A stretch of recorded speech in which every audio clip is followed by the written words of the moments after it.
خب وقتان وخير خلق كردوار ومدوارم ك لهركوي هن ساقو سلامت بن قيشت وعدي او روجاني كإيمان نويد مان أدات تيت سرتا من تحليلك كم لأوزاعي كتشي رويدا سيناريو قلة مختلف بالرسيئكم دسكوتكان تا ام دقيقة بالرسيئكم چونيتيه هلسوكوت كردان لإستا ولا روجان داهاتو أدم برباس هربويا إما إشي دس لهندي قريماني كلبيش أي ناسين هلبقرين وهروها لأزمون صالان الرابردو تهند بقرين بلام ليان تيب برين يعني إيوب بزانن كمن دسم كربم دي بيتا ميجو يا شيخ محمود حفيد أزانم بزانن من أو أزانم لنقاه دوغموتو بنواري بقزايا روب الروج آوا چه در انجامي كي بوغا أمانا أزانم بلام سرتا دو سي نكتتان بيبيجم أو أركيك السربازيك حسي جنراليك نيسي سربازيك كاري أوسا استراتيجيك بوداي أنين ميدانا لناو ميدانا جيب جيبكا من أزانم سالان جير سركوب سالان جير دابلوساندن جير دسالات إيراني لحمو باريكيا لغرورك ليمانيان شكان لشناسك ليمانيان دزي لسرزمينك ليان بردين لبي شناس كردنو بي دسالات كردنو بي حرمت كردنو بي ميجو كردن من قرتقا تا تيكا كردن لش فيزيكي من تمام أمانة بنجي خوارقسو لنا والدل إيمانانا وإنسان قل عادينا وجامعة بكردي إيجن خالوم بويا قركة چولكم بو بقري زمانك تو أدروشي تو وكو جلو دار شورش مردميك كجلو داريت بي بكري جلو داريت بي وديار بي تو همان كار نكي كديگرانو كشقام ايكا كسيك حب بغزكاني بأندازي نوكيكا استا بديتن كومل ديمن بخارو خفيف بون اوانيك او بدجمن دس نشانيان اكاسرتا حست بخوشيكا من ام خوشية لكز ناشيوينم كاريشم امنيك ام خوشية بشيوينم لقرا جلو داريتي ام شورشوال دس ايما ايوش ايشي بزانن لمبارزات سياسية لجير چمك كرد بشيكي روخانة بش قوري دارشتنه ما بسلم چي لبش قوري دارشتن اگر حالمان امرو لحريم كردستانا امسك ايوينن بو شرايط تايبة كهريم كردستان هيبو دليلي اوبو كايمل دارشتنو كيشي قورمان بو باب بزانن او مهم نية تو چپلا بديار كيلي ادي او مهم السوحة لناو ام جريانة ولناو برخواردن ام كارتانة كي تيتدرو چون تيتدرو بچ قرسايك تيتدرو بويا اويك خلقناو الشقام اويك جيان الروجاني خوي اكا وجلو اميداغ سدستو باتمنانكو كبتوي اكا تو اشي حواسد بيه بچي غوشي اكي چي فيدي اكي چي اكي بدروشم كمبناي حلسو كوتا او بيت امان ما كسرتاود جا استقروين ناو التحليل اوزاعك واينتيا بزانن من كورنومتري بيتان ايجم 8 روجا اسرائيل وامريكا اسرائيل وايران ظاهرا شركا امريكا دويشو بادعاء تقاندن الشش بومبو سيموشك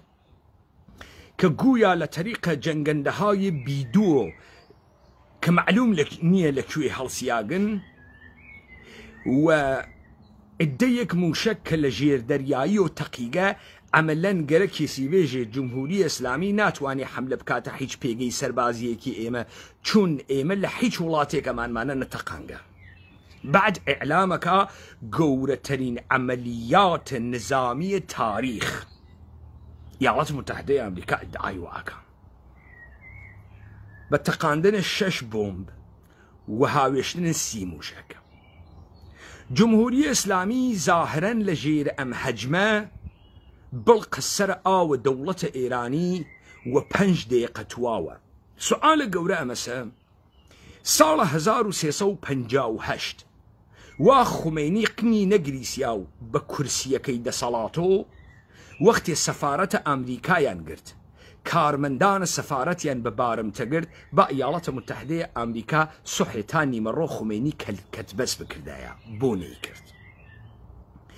خۆ ئەگەر ئێژن ئەو کاتە خومینی نەئەگیریا ئینقلاب کریا بوو خەڵک خۆشی گەرەک بوو ئمڕۆژ دوای 8 ڕۆژ لێدان و کوتان و تەلەڤیزیۆنە ئێران حەککردن و خەڵکە ئێران دەعوەتە بە ئینقلابکردن و 40 ساڵ کار لەسەر مەحبوبیەتە ئەمریکا و یەهودکردن یەک ئێرانی قیامی بۆ ئێوە نەکرد لە 48 ساعەتە معامەڵەیە ئەوەڵتانە گیرتان کرد وە گیرتان کرد. من ئەمانمەوە بیرە ئێوە هاوردۆ تا ئێوە بزانن مەبەست لەم پەلاماردانە چییە. مەبەست لەم پەلاماردانن لە نابردنە چەکنەوەوی بوو نەڕۆخانە دەوڵەتە ئێرانی بوو. ئاغایە ئیسرائیل ئاغایە نێرەکەرە دنیا تو لە یەهودی تو ئیدعا ئەکەی موساتە واوە دەسۆ تەکنۆلۆژیە گەورە واوە دەسۆ درۆنە واوە دەسۆ تۆ گەرەکتە مەسەڵەن ئەدەی لە پایگاهە بەسیژێ لە مەریوان ئەڕۆی ئەدەی لە پێگەیە لە یەزد و کرمان گەرەکتە ئاشوب دروستکەی خەڵق قیامکە نێگەرەکە خۆت بشەکێنی تۆ یەک دانە مە تۆ نایژی ئەم کونانە تۆ ئەیدۆزی تۆ مەر تۆ نایژی فەرماندەهای باڵایە ئێران تۆ ئەیدۆزی تۆ یەک ساروخ بنێ بە قنە عەلیە خامنەئی و کوڕەکانی ئەزدەم بیان کوژە ساروخێکی تر بنێ بە مەجلسە شۆرای ئیسلامی بیتەقێنە و هەرچی نوێنەرە بیکوژە کوشتنە 300 نەفەر لە دەم و چاوگە لە سیاسیە ئێران ئەو شەرایطە کە تۆ گەرەکتە ئەیخولقێنێ ئیتر بۆ ئەڕۆی پەلامارە پالایشگاهە نەفتە فڵانە جێگە ئەدەی بۆ ئەڕۆی پەلامارە بنکەیە فڵانە پۆلیس ئەدەی کاری نییە لەو چەکە قەشەنگە بە دقەتانەت بێ زەحمەت مەجلسە شۆرای ئیسلامی نەهادە ڕیاسەت جمهوری عەلیە خامنەئی وە کوڕەکانی بکوژە. خۆ ئەگەر دیتان ئەو زاعکە تا ئاگراگەی بازیەکە وا ناچێتە بەرەوە عەلیە خامنەئیشیان وە و بەهانە کە نایدۆزینەوە خۆی شاردگەسە و پێ ناکوژێت و نایشی کوژن ئەم شانە و گەریە چییە ئەیکەن؟ ئەم داستانە چ بوو؟ سەرەتا من پێتان بێژم ئێستا کە ترامپ دوێنێشەو بە پەلەپەل هات و هاش و هوشی کرد و وتی ئێمە تەقاندگمانە سۆ و ئێران پەلامار نەدا وەگەر نەچتی ترە تەقێنینەوە با زوو بێت سڵح بکات دوای تڕین و قنقوچین سڵحە چی بکایتر وتە چەکە نەوەوی نەماگە مەگەر تۆ بە بیانەیە چەکە نەوەوی تەکیا دانووسان ناکەی دەئیستە نەماگەیتر دانووسانە چیەکەی دانووسانەکەی چی بکەی گەمارۆکانی لابووەی دانووسانەکەی چی بکەی جمهوری ئیسلامی خۆی تەغییر بە دەی تەواو ئەو کارتێکی وەدەسۆت و سووتاندە نەو سووتاند ئیسرائیلیش ئیدعا ناکا خەریکم سارۆخەکانی لە بین ئەوەم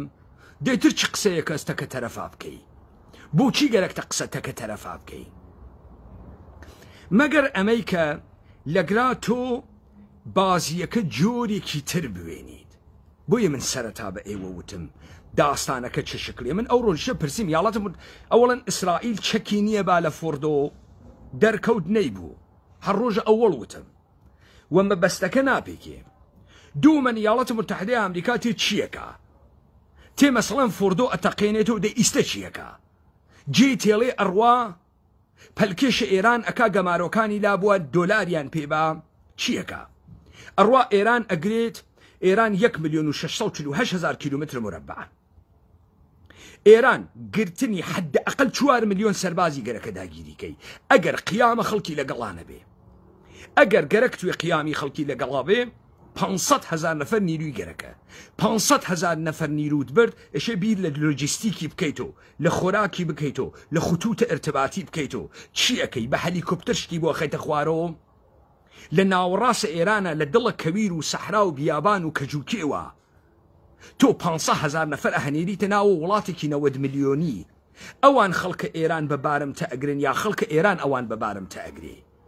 کامیان يعني تو فكرك ام هاشو هوش ايكي اروات برو من بو اما اخوينمو تا هم بشرفيه دولة ايران تان بو درخم هم بشرفيه ايالات متحدة امريكا بزن ام دوهان بيكو بو استا اخوينينو اما انا بو پلامار ايرانيان داغا ام سناريو پلامار ايران خطرناك ترين سناريو يكبو و امانه مجبور بون جيب كن 48 ساعات اولش لدسي اندرجو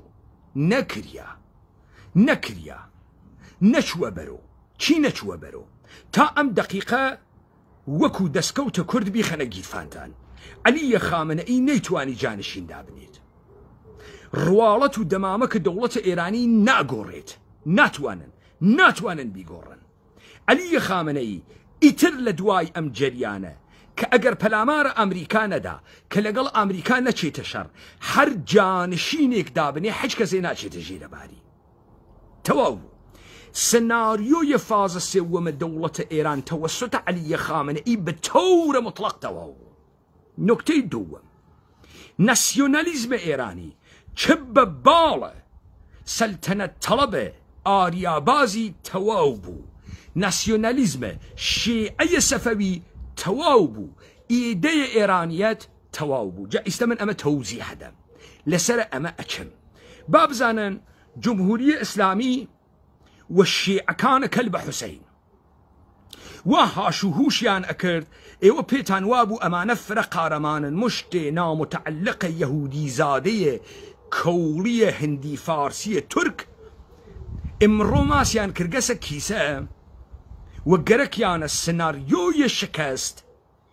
تئوريزة بكن تحت ناو اويكا انسان عاقل خوينا غاتناو مهلكة اما چار ايالات متحدة امريكا ناكين اما اشر امريكا ناشين دسي ليه هلاقرين تو غلط اكي شر ايالات متحدة امريكا ناكي پدر سوخته تو ادعات كر انقلابت كرگا ادعات كر بشوين ارمان تشيعو بردن سنة كربلائي بجهانا هاتكي تو انقلابت كرگا انقلاب بابتيان جهاني تو تحت ناو انصر امريكاي انصر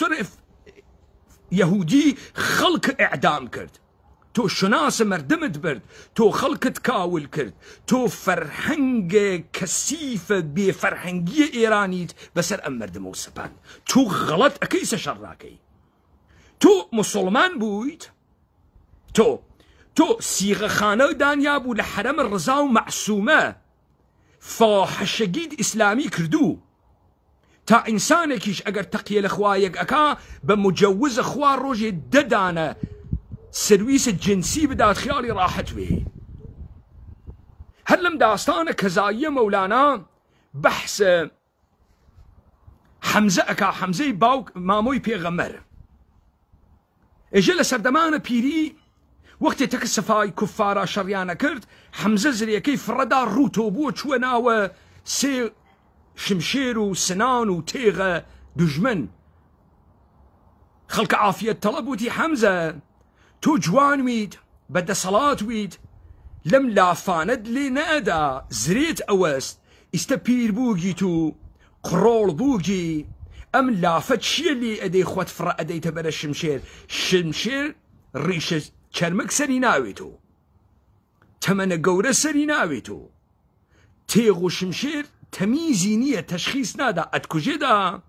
تو ندبيس كخوا ايجي لا تهلكو خوتان مخننا ومحلكة خوتان ما نكشت حمزة لا كاتو ايجي او وقت جوان بو محمد نهاتو وبيموابو كأمرم جيان تواو اوي وقتك استبيرم محمد هاتك معتقد نيم كأمرم جيان تواو اوي معتقدم كأمرم درقايكم بو اكريتو برو جيانك جاودانا هر كسيك پيواي مرق پایان زندگيه لا تهلكو اگريت دسي هر كسيك پيواي مرق سرتاي دس بيكردن جياني كي ترى سارعو اگريت دسي حراكا بترف اخوا سؤال آغايانا تولى مسلمان بچك دروزنين معتقد اگر ايوه ناو قلطاني بي تأمين اكرد معدتاني بي تأمين اكرد تو باور مندي بآخرات تو لشيعي ايراني ترى أسب چموشی بود ڕۆژی ئەی بۆ ناڕۆیت ئیستەسارعوو بکەی بشتابی بۆ باوەشە خوداوەند و مەعبود و مەعشوق تۆ بەناوە حسین و کەلبە حسین ساڵەهای ساڵە ئێمە داناپڵۆسێنی تۆ بە بۆگەنە پێ و کەربەلا چوون و سینە کوتان ساڵهای ساڵە ئێمە ناپڵۆسێنی چییە ئیستە لا تۆهلۆکو ئەەکەی شکست تو لە حیز خەریکی تئۆریزە ئەەکەی تۆ زانی تەکەکیا تەرەفی و ئەمما ایالات متحدەی ئەمریکا و ئیسرائیل ایالات متحدەی و ئەمریکا و ئیسرائیل ناتکە کەس ڕزگار کات ئێمە قەرزاریان نییەین چەپڵەیشی بۆ لێ نادەین گوتان خوارد دەوڵەتە ئێرانی ئێمە لە تەزادێکا کە بووی و لە مشکڵە گەورەیەکا کە بووی خەریکوین ئەمان خست تۆ هاتی نێڵی بکەوێ تۆ هاتی بازیەکە بشێوێنیت تۆ قەرزاری بە ئێمە هێزە متەجاوزی لەسەر زەمینە ئێمە بە ئەمە خاس بزانی و ئەمما من ئەمە تەوزیح دەم سەرەتا پێتانم وت کارێک کە سەربازێک ئەیکات تەکە ژنراڵێکا فەرقەکە قەیمی ئەیانوت ئەوەی فرە بگەڕێ یا کۆڵ تێرێتەوە یا زۆڵ تێرێتەوە وا دیارە لە ناوە ئێمەی کورد هەرکە فرە گەڕیا زۆری هاوردۆ کۆڵی نەهاوردۆ وەلێ ئێمە ئەم دەحفە کۆڵمان هاوردەسەوە دنیامان چاو پێکەوتکە باش شتێک بزانن بۆ ئێژن خەڵک لە وڵاتە خۆی قەدر و قیمەتی هەستێتە وڵاتە دنیا ئەکەوێتە پیسی دلیل ئێوەسە تۆ هەر شەهادەیەکە بوێت لە وڵاتە خۆتا چون احترامت هەز لە مەناوە مردم خۆتا جێگە و پێگە دیارە نخبەی ڕووناکبیری کار بەدەستی قایم مەقامی کە هاتیتە وڵاتێکی ئوروپایی شەهادەی تو ناخوات ئێژن تۆ لیاقەتە نییە بۆ عیلمێکە هەسە بە کەڵک نایێت پێگەی ئیجتیماعیت هیچ ئەرزشێکی نییە چیت پێیەکەن ئەتهەنێرن شغڵێکی دەسی بکەی بە ساعەتێکی کەمی کرێکاری تا ژیانە نگریسێ بچێتە بەرەو تۆ ئیشی یەکچت بزانیت سوالە گەورە ئەمەسە ئێمەیە کورد ئەگەر گەرەکمانە لە ژێرە چەمکە کورد سەروەریە خۆمان بەدەستبێنین کێشەی گەورەمان وا لەکوێ کێشەی گەورەمان ئەمەسە سپای ئێران مەوجودە ئەرتشە تورکیە مەوجودە نا کێشەیە گەورەی ئێمە ئەمەسە دەوڵەتە ئێران دەوڵەتە تورکیە دەوڵەتە عێراق و دەوڵەتە سووریە و ئێمە ئێژێ تۆ بێلیاقەتی تۆ ناتوانی سووریە ئیدارەکەی بۆیە ساڵ 2003 پارتی و یەکێتی جورئەتیان نەکرد بێژن ئێمە حکومە بەغا ئەکەین یەک بەغایی نەچوە ژێری باریان بۆیە ئەمانە وەختی دەرمەورد ڕۆژ ئاڤە قسەیانە کرد ئەیان و کابرای مەزڵوم کوبانی بە 150,000 نەفەر نیروی مسلح و نەیەتوانی چارە ئەحمەد شەرعکا لەبەرەوەی خەڵکە سووری نەچوە ژێری باری بۆ لەبەرەوەی دەوڵەتانە منتەقە وا تەبلیغیان کرد بۆ کوردوتیان کورد عنسرێکی زائد کورد دێهاتیەکی خائنی بالفترەس و دائما دار دەسە بێگانەگانە بۆ لە بینبردنە کەرامەت و سنەت و شناس و تەمەدونە ئێمە مشتێ مزوریشیان دروست ئەکرد بەناوە حیزب و سەرکردە و بنکردە تا مێژووی کورد بخولقێنن کێشەی ئەوەڵە ئێمە لەکوێ بوو نەبوون لیاقەت ئەوانە ئێژن کورد لیاقەتی نییە بۆ خاترەوەی لەمە تێبگەین بزانە کابرا وەختی ئێژێت یەکەم ئاغازە دەوڵەت لە جیهانە لە مومنتە ئێرانە یعنی ئێمە زانیمان شتێ بەناو سیستەم دابنێنکراوی دەوڵەتە یعنی لە بەدەوی بوون بەڕبەڕی بوون دەربی نکتەی دووەم وەختی ئێژێ ئێمە تەداومە ئیمپراتوریەتە ئێرانین تا سوبحە تلوع دەوڵەتە ئێرانی یعنی ئێمە طبقەیە دیوان سالار بووگین وەزیر و گزیر بووگین ژنراڵ و سەردار بووگین ئێمە چی بووگین ئێمە مشتێ شوان و خائن و داپرۆسیاگ و کورد ئەحمەق و ئەمانە بووگین بە بکەژوکێوە چیمان کردگە دەربەحتەرین حاڵەت مەرزداریمان کردگە لەگرا وەکو ئەو جۆرەی وتم لە ئەوروپا تۆ ئەڕۆی شەهادەی دکتۆرا دائانێ کابرایەژێ کاولی بچوو پێیکارە ئەتوانی ساعتی 10 یۆرۆ کارکەی 10 پۆند کارکەی کابرای ئێرانی بە تۆیژێ کاورای پەزە کورد تۆ نە حکوومەت وگی نە لیاقەتە حکوومەتە هەست نە ئیدارە ئەەکەی تۆ خائنی ئەوەی تەمەدونە ئێرانی دروستکردگە ئێمەوگی ئەوەی شکۆی ملی بووگە ئێمەوگی ئەوەی ئەم سەرزەمینەی پاراستگە ئێمە وین وا بە ئێمەێژن ئەمە چه اتفاقێکەخا ئەمە حتا ئەگەر سوحا اتفاقەکەی 2023 بکەوێ ئاغایانە کوردباز لە تارانە مشتێ تعفن و پشکڵ ناخەنە ناوە دەستیان کوردستانە عێراقتان وەبیر بێرم و ساڵە 91 وەختی پەلامارە عێراقیاندا داوایان کرد خەڵکە عێراق ڕاپەڕی جنوب ڕاپەڕی کوردستان ڕاپەڕی ئەمریکا پەشیمان بوو وەقنی تێکردن جنوب سەرکوب کریا شمال نەوفلای زۆنیان بۆ دانیا 12 ساڵ ئەمانە ئیدارەی مەحەلیان بەدەسۆ بوو ئۆپۆزیسیۆنە عێراقیەک نەبوو گشتی نانخۆرە دەسە ئەمان بوون ئەمانە عەمەلەن بوون بە تیکەیەک لە عێراقا کە توانی بوویان بەشە خۆیان کۆنترۆڵکەن خەلی قودرت بوو ساڵە 2023 وەختی چوونەوە بەغا کابرایە تازە بە جێگەیگە شیعەیە عێراقی ملی با ئەدا لێیان هیچێکی پێیان نەدا بۆ چون لە جێگەی متهم دانیشتوون لە جێگەی متهم دانیشتوون با بزانن ئەو کارەی ئاخێزە کوردەوارە سەربەخۆ لە گرایکە ئیاڵەتی متحدەی ئەمریکا و ئیسرائیل هاتنە کۆمەکە دەوڵەتە ئێران ساختارە دەوڵەتە ئێران حفزکەن گۆڕینە دەمامەکە دەوڵەتە ئێران دانانە جانشینە عەلیە خامنەئی بەمە موجودکەن سپاهە پاسداران لە بین بوون چون جمهوری ئیسلامی نەمێنێت سپاهە پاسداران کاربوردی نامێنێت بۆیە سپاهە پاسداران لە چارتە سازمانیە حافزە انقلاب جمهوری ئیسلامیە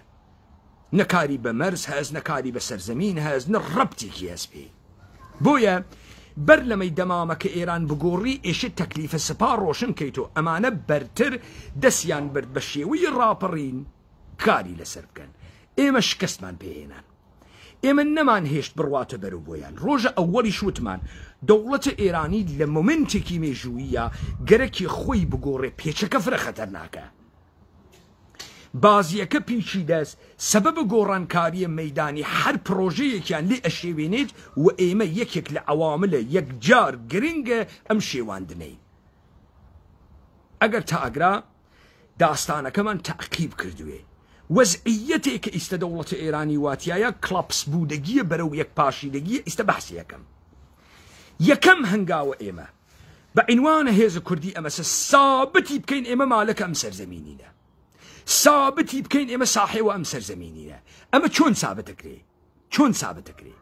لەو جێگە سابتەکرێ وان ناسیۆنالیزم تڕۆیە مشتێ نامتعلقە کەوریزادەی ئێرانی تحت ناو ناسیۆنالیزم ئێرانیە ئاریایی لەژێرێ نەزەر ڕزای پەهلەوی بووگە بە سوخرەکێش و جاکەشە ئیسرائیل و ئەمریکا ئەمە یەک هەر بە ناسیۆنالیزمە ئێرانی ئەم بێشەرەفانە ئەمەلەن بوون بەوەی کە لە ئاخێزنامە وتی ئەمانە کۆرپۆرەیشنن کومپانین دەوڵەتە ملیە هیچ ملەتێک نییە ئەم دروشمە ئێران بڕوا لەشم من بڕوا ئێران فرە گەورەز 5 قەران نایێرێ ئێرانی دەم بکاتۆ دەمی پڕ ئەکەین لە کەسافەت بواقعيات الرقم خواردك وأما دولة إيراني وأما شيعية سفوي هاشو هوش فري كرد فرق ادعاي كرد أم تشيع حيزية بدنيا أهنيري دولة إيراني جوا أمريكانا داتو واكو قحبة كلك بكات الناوغلي سپاهي قو بخواد قو درخواد يدي. Yes. Hi. Hello. Any problem or? No, I'm talking. Okay. No problem. I wonder because it sounds very aggressive. That no, it's okay. If there's any problem. Okay. No, it's okay.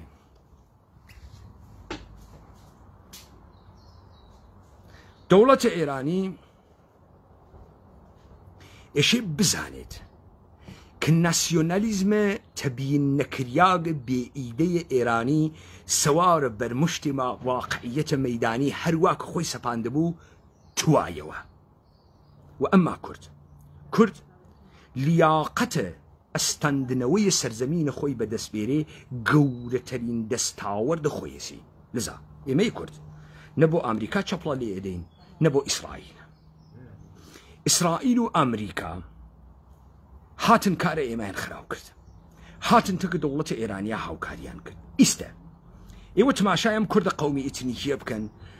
مشتێ مزورە بادەمجان دەورە قاپچینە فاسد لە کۆمەڵەیی و دموکراتی و پەکەکە یەحی سەر دەرتێرێ ئێمە ئەمانمانە نابود کردووها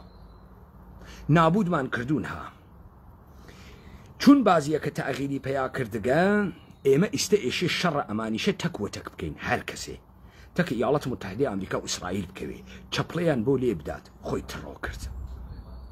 هەر کەسێ ئەم کارە بکات لە دەوڵەتە موەقەتە ئایندەیە ئێرانە پەشکەڵیش ناخەنە ناو دەسی با خاس بزانن ئێمە ئیجازە نادەین یەک دەوڵەتە دەستنشاندە وەکو ئەوەی کە لە عێراقا دایانیا لەسەر ئەم سەرزەمینە دای بنێن یەک بێشەرەفە سەرزەمین فرۆشە مێژوو فرۆشە وڵات فرۆش لە ژێرە ناوە نۆکەریە یاڵەتە متحدەی ئەمریکا و نظامە سوڵتە لە سەرزەمینە ئێمە استقرار پەیاناکە ئەو جۆرە کورد لیاقەت سەرزەمینی و مالکیەتە سەرزەمینیە گەڕێنێت و کورد دووشتی نەبوو بفەهمن چەک وەختێک نەتوانی تەوجیهیکەی هیچ کاربردێکی نییە تۆ وەختێ نەتوانی دلیلە حکوومەتت بە تاران بێژیت تۆ بە حیاتی ناتوانانی کناراوی لە کرماشان بگریتە دەستۆ ناتوانی ڕەحبەرە گەورە ئەمەسە بزانێت گیرە کارەکەوا لەکوێ گیرە کارەکەوا لە ئەوێ ئەوان و ئێمە ئیژن ئێمە لیاقەتمان نەبوو ئێمە نامتەعلق و عنسورە دەسە بێگانین لە کاتێکام سەرزەمینە هێنە ئێمە لە کاتێکا ئەوەی کاوان پێژن مێژوو ئێمە نەبوو مێژووی ئەم سەرزەمینە نەبوو ئێوە دیتان هاش و هوش ناسیۆنالیزمە ئێرانی تەواو ئەمەلەن ناسیۆنالیزمە ئێرانی ستێشە بڕاتە شەڕە ئەمریکا نەڕواتە شەڕە ئەمریکا ئێرانی پێکۆ ناکرێتەوە عەلیە خامنەئی نەیتوانی فازەکە بگۆڕێ نەیتوانی دەمامەکەکە بگۆڕێ هەرچی ئۆپۆزیسیۆن و قمپۆزیسیۆنی ئێرانیە تڕۆ بوو لەمە و ببات مەیدانە تەڕاتێن ئەقوڵێت یا ئێران و سپای پاسداران ئمشەو ئەچێتە شەڕە ئیاڵەتە متحدەی ئەمریکا شەڕێکە 100 جنازە 200 جنازەی مەرەنزە ئەمریکایی بوونەوە شەڕێکە تەمامە ناوچەکە پێوە بات شەڕێکە جەنگە جەهانیە سێوەم هەڵسێنێت یا دەوڵەتە ئێرانی بە حیاتی لە تاران ناتوانێت استقرار پایەکە گۆزەشت ئیسرائیل یا ئەم شەڕەتەکە دەوڵەتە ئێرانی تا ئاخر ئەوە هەم خۆی نابوودەوێ هەم دەوڵەتە ئێرانی نابوودەوێ ئەمە ئەو لەحزەیە مۆمنتە تاریخیە بوو کە ئێمە فکرمانە کرد ئەتوانین لیان بترازێنین و بازیەکەیان لێ بشێوین ئەوان نازانن لەکوێ قاچیان دابەزانگە نازانن تەکی چیا تەرەفن نازانن متغەیرەکانە مەیدانی چییە ئێوە فکر مەکەن خەڵکە عادیە جامعەن حب و بغزهای بچووکتان هەست دڵتان فێنەکەوێت و ئێمە بیر لە داهاتوو یەکەکەین کە هەتایە سەروەری و گەورەیی خۆمانی تیابێرینەوە شرایطە ئیستە شرایطە 1940 نییە جەمعیەتە ئێمە ئەو جەمعیەتە نییە میزانە دەرک و دانایی ئێمە هەنە ئەو زەمانە نییە ئەگەر تا ئاگرا متەوەجێ بووین بازیەکە خۆش بوو دەسی پێکرد و ئەو جۆرە چووکە ئێمە نیەتمان بووە کەواتە تا ئیستا من هەڵیە بژێرم 3 اتفاق مهم کەوت دەوڵەتە ئێرانی بە ئاخرین حربەیوە لەگەڵ ئەربابە ئەمریکایی و یەهودی نەیتوانی فاز سەوەم جێبەجێ بکە خەسارە گەورەیەکی لێکەوت نەیتوانی جانشینە عەلیە خامنە ئیشدا بنێت لەمە و بەدوایش ئیتر ناتوانێت چه شەڕە ئەمریکا بکات چ نەیکات تڕۆکانە قۆمپۆزیسیۆنە ئێرانی بە کوردباز و بە ئێرانی باز و ئەزدەم فەوتیان هیچ کامیان هیچ ئایندەیەکە لەم سەرزەمینە نیە چون بازیەکە ڕووی گەسە جێگەیەک خەریکە جددی ئەوێت و هیچ کامیان ناتوانێت بکێشێتە دواوە ئەگەر جمهوریە ئیسلامی ئیدامە نەدا لەگەڵ ئیسرائیلا جمهوریە ئیسلامیە شیعەیە ئەسنا عەشەریە انقلابە 57 تڕۆ بوو تەواو بوو و ئەمما ئێمە یەک نەفەر لەم سەرزەمینە بۆ ئێمە تەعینە تەکلیف ناکا هەر کەسێک قاش بخاتە ناو ئەم سەرزەمینە و هەر کەسێک تەکە دەوڵەتە ئێرانی تەکە قۆمپۆزیسیۆنە وابەستە بە نظام سڵتەی جیهانی هاوکاری بکات تا ئاخرین لەحزە و نابودکردنی لە پێدانانیشی. بازیەکەش کە بڕی خوارد ئەو وەختە تەسلیحات و چەک و نیرو لە ناوە ئەو منتەقە جەولانەکە ئەم گڕە کوردەوارە داگیرکریا گەلای عێراقیشەکەفێ کەواتە بازیەکە ئەو جۆرە نەچووە بەرەو ئەمانە فکریانە کرد. ئەمە خەتەرناکترین سناریۆیان بوو هەر لە 48 ساعتە ئەوڵ ترازیان کۆنە بوو بۆیان جێبەجێ نەکریا نەچووە بەرەو دەستگە لە مختلفی تێهات و دەستگە لە مختلفیشی تێدێت بەر بڕوا ئەدڕێ دوا بڕوا ئەدڕێ دەوڵەتە ئێرانی ئیسرائیل بەر بڕوا ئەدڕێ دوا بڕوا ئەدڕێ تەواو بوو. هەر کەسێکیش فکرەکە سناریۆی عێراق تکرارەوێت و خەیلی ئەحمەقە. هەر ئەحمەقێک بە دیارە ئیسرائیل و ئەمریکا چەپڵەی لێدا خۆی تڕۆەکە خۆتان تڕۆکەن داحیزەکانە کوردباز خۆتان تڕۆکەن دەی تڕۆیکەن. من لەم سەرزەمینە ماگم و یارانە ئەم سەرزەمینە شەڕە تەک تەکتان ئەکەین لە تاران و تا تەلاڤیڤۆ بابزانن و سەرزەمینە کوردان ئەگەڕێنینەوە بۆ کوردان مالکیەتە سەرزەمینە کوردان ئەگەڕێنینەوە بۆ کوردان. ئێمە نەجاشە کەسین نەمزورە کەسین ئەمە سەرزەمینە ئێمەس ئێمە کوڕباوکە خۆمانین لەم سەردەمە ئەقڵمان هەست ئەفامین. و ئەمما ئەوانەی حکوومەتی هەرێمە کوردستان وا چەقیان بەستگە ناسیۆنالیست بازەکانە کوردبازی ئێوە چەقتان بەسکە لە کوردبازی و دەمە قوپان و قسەی مفتکردنە شەشمەنی پەنجقەران گرەکتانە فۆرموڵە ئەحمەقانەی خۆتان تەزریق بکەن فۆرموڵە ئەحمەقانەی خۆتان بۆ خۆتان تڕۆ بوون با خاس بزانن تڕۆ بوون. خاوەرم یانە ئابستەنە لە حەزاتێکی بسیار سەرنەوەشت سازە کە ئێمە مالکیەت و کوردانی لێ دەرتێرین. من 10 ساڵە لەسەر ئەم لە حەزاتە کارەکەم بیترازێنم و ترازاندم. باوەڕ ناکەی تۆ فرەک کەری هەر باوەڕ نەکرد وەختی تێڵاکەم تێتان بڕی تەقەیها ئەو وەختە ئەفامی ئەم دیبەیتە ئەمێنێت و بۆ تاریخ و من پێتانێژم من تەمامیەتە ئەو بێشەرەفی ئێوە کردتان پاکی ئەەکەم و سابتی ئەەکەم ئەمە سەرزەمینە کوردانە و هەر ئێمە مالەکە ئەمێنە و هەر تەمەدونە ئێمە لە مقابڵە تەمەدونە ئینقیادگەرە جودۆ کریستیانەتیە ئەدیانە ئینقیادگەرە ئیبراهیمی ئاوێسێتە. ئێوە خواپەرەسن ئێوە باوەڕتان وە و دنیا هەست مشتێ بەچکە فاسد درۆزن وەکو قەح بە خۆتان شارگەز و نەتۆپیت هایتە دەرکەوت هیچی نیەن هیچ کامتان. کەواتە با بزانن تا ئەگرا بازی ئەو جۆرە چووە بەرەو وا من وتم دەسەڵاتە کوردان دائەنرێت دەوڵەتە ئێرانی هەتایە نابود بوو خەونە ئیمپراتۆریەتی یەهود نابود بوو نابودیەکەین لایەوە خۆش.